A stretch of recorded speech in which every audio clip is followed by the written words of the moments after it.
I haven't done a book review in a while, so I figured I'd do that now. For those of you who've been following the video, you know that I haven't been reading fiction in a while, and I've taken to reading fiction just to help me take off the edge.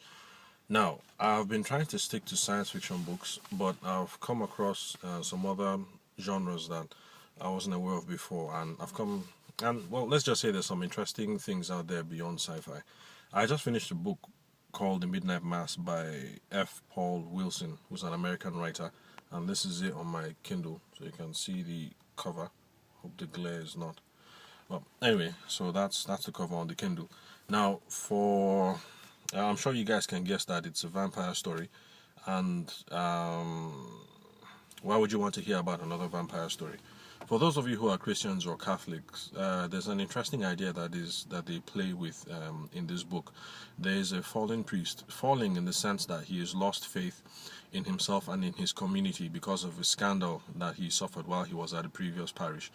But after, excuse me, after he left his parish, the world was overturned by vampires, and so the parish where he used to be has been overturned by vampires anyway.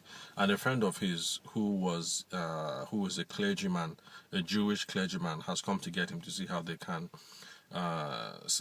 save the parish. I'll try to talk about it without going into too many details or giving you any spoilers.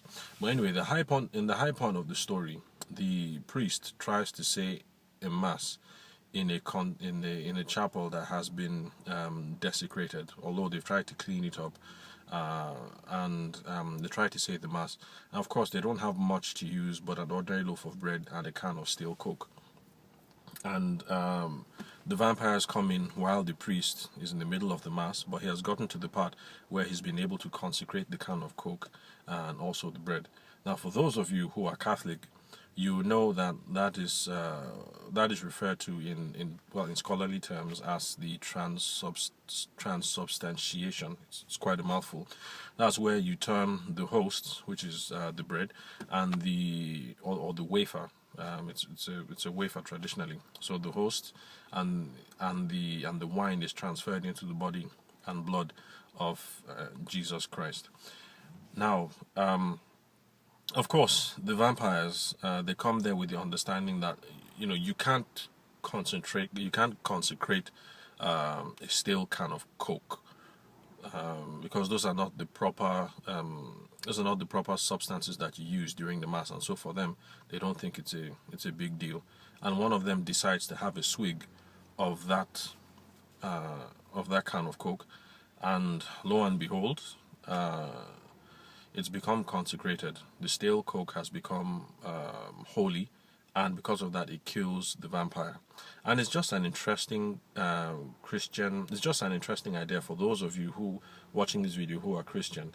About the substance of our faith and the thing that we believe in. So not everybody has a very Catholic idea about what happens when the priest or the pastor lays his hand over the bread and the wine to pray for it, to bless it before we have it during Holy Communion. But it's just an interesting idea. It's just an interesting idea to explore about how our faith, for those of you who are Christians, how our faith transcends the physical. How would I put it? About how our faith transcends the physical artifacts that we use in our day-to-day life. So for the crucifixes that we use, for those of us who are old school Christians, is it holy in and of itself, or is it holy because of our faith and because of our prayer and our belief? Those things are now imbued with the holiness, are now imbued in it in a certain kind of holiness, not because of the thing in itself, but because of the faith that we have in the higher power that confers holiness on all things. Anyway, let me not get too spiritual on this, but basically it's an interesting read, particularly if you're a Christian.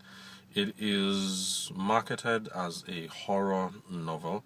I didn't think it was particularly horror, but it's an interesting read. And so that's my book review for the day.